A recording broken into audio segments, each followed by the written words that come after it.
കേരളത്തിന് പുറമെ അസമിലും പുതുച്ചേരിയിലും കനത്ത പോളിംഗ് നടന്നു എന്നറിയാലോ. അസമിൽ 84.42% പേരും പുതുച്ചേരിയിൽ 89% പേരും വോട്ട് രേഖപ്പെടുത്തി. അസമിലെ റെക്കോർഡ് പോളിംഗ് ശതമാനം തങ്ങൾക്ക് അനുകൂലമെന്നാണ് ഇരു മുന്നണികളും അവകാശവാദം ഉന്നയിക്കുന്നത്. വിശദവിവരങ്ങളുമായി നമുക്കൊപ്പം വിഷ്ണു പ്രസാദ് കൂടി ചേരുന്നുണ്ട്. Vishnu, good morning. അസമിലും പുതുച്ചേരിയിലും തെരഞ്ഞെടുപ്പ് വലിയ പോളിംഗ് ശതമാനമാണ് ഉള്ളത്. എന്താണ് അവിടെ മുന്നണികളുടെ പ്രതീക്ഷ? അസമിനെ സംബന്ധിച്ചിടത്തോളം മുൻവർഷം, അതായത് 2021 നടന്ന തെരഞ്ഞെടുപ്പിനേക്കാൾ വലിയ പോളിംഗ് കേരളത്തിലേതിന് സമാനമായ രീതിയിൽ തന്നെ ഉയർന്ന ഒരു സാഹചര്യമാണ് 2026 ഉണ്ടായിട്ടുള്ളത്.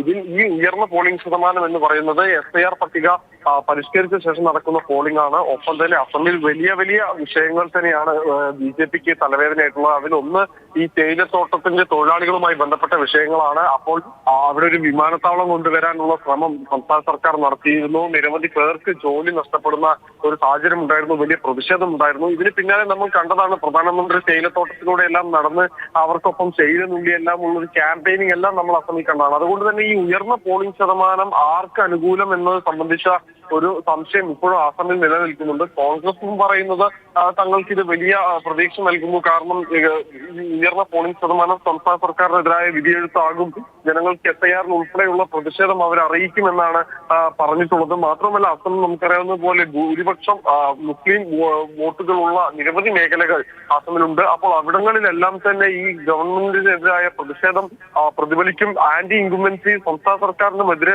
ഉള്ളത് മാത്രമല്ല, കേന്ദ്ര സർക്കാരിനെതിരെയുള്ള ആന്റി ഇൻകുംബൻസിയും അല്ലെങ്കിൽ ഭരണവിരുദ്ധ തരംഗവും അസമിൽ ഉണ്ടാകുമെന്നാണ് കോൺഗ്രസിന്റെ ഗൗരവ് ഗൊഗോയ് ഉൾപ്പെടെയുള്ളവർ പ്രതികരിച്ചത്. പക്ഷെ കോൺഗ്രസിനെ സംബന്ധിച്ചിടത്തോളം വലിയ തിരിച്ചടികളാണ് തെരഞ്ഞെടുപ്പിന് തൊട്ടു മുൻപ് നടന്നിട്ടുള്ളത്. അതായത് മുൻ PCC അധ്യക്ഷൻ ഉൾപ്പെടെ രാജിവെച്ച BJPയിലേക്ക് പോകുന്ന ഒരു രാഷ്ട്രീയ കാലാവസ്ഥയായിരുന്നു അസമിൽ ഉണ്ടായിരുന്നത്. BJPയെ സംബന്ധിച്ചിടത്തോളം മൂന്നാം തവണയും അധികാരത്തിലേക്ക് എത്തുക എന്ന ഒരു ലക്ഷ്യമായാണ് ഹിമന്ത ബിശ്വ ശർമ്മയുടെ നേതൃത്വത്തിൽ പോരാട്ടത്തിന് ഇറങ്ങുന്നത്. കോൺഗ്രസിനുള്ളിലെയും തർക്കങ്ങളും അതോടൊപ്പം തന്നെ അവിടെ നിന്ന് കുറച്ചു പേരെങ്കിലും ഇപ്പുറത്തേക്ക് കൊണ്ടുവരാൻ സാധിച്ചു എന്ന ആത്മവിശ്വാസവുമാണ് BJPക്ക് ഉള്ളത്. എന്തായാലും അസമിലെ റെക്കോർഡ് വോട്ടിംഗ് പോളിംഗ് നടന്ന ഒരു സാഹചര്യത്തിൽ ഇരു മുന്നണികൾക്കും ആകാംക്ഷ വളരെ കൂടുതലാണ്. കാരണം കോൺഗ്രസിനെ സംബന്ധിച്ചിടത്തോളം അസം ഒരു കാലത്ത് സിറ്റിംഗ് ആയിരുന്ന അല്ലെങ്കിൽ തങ്ങളുടെ ഭരണം നിലനിന്നിരുന്ന സംസ്ഥാനം ഹിമന്ത ബിശ്വ ശർമ്മ പോയതിന് പിന്നാലെ സംസ്ഥാന ഭരണവും പോയ ഒരു അവസ്ഥയായിരുന്നു കോൺഗ്രസ് ഉണ്ടായിരുന്നത്. ഗൗരവ് ഗൊഗോയ് ഉൾപ്പെടെയുള്ളവർ വളരെ നാളായി തന്നെ അവിടെ കഠിന പരിശ്രമം നടത്തിക്കൊണ്ടിരിക്കുകയാണ് ഇത്തവണ തെരഞ്ഞെടുപ്പിന് ഒരുങ്ങുന്നതിന് വേണ്ടി.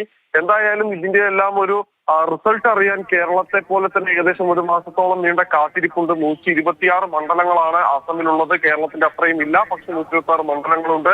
പല മേഖലകളും. വിഷ്ണു, വലിയ പോളിംഗ് ശതമാനമാണ് ഈ രണ്ടിടത്തും രേഖപ്പെടുത്തിയത്. അതുമായി ബന്ധപ്പെട്ട വിശകലനമാണ് വിഷ്ണു പ്രസാദ് നൽകിയത്.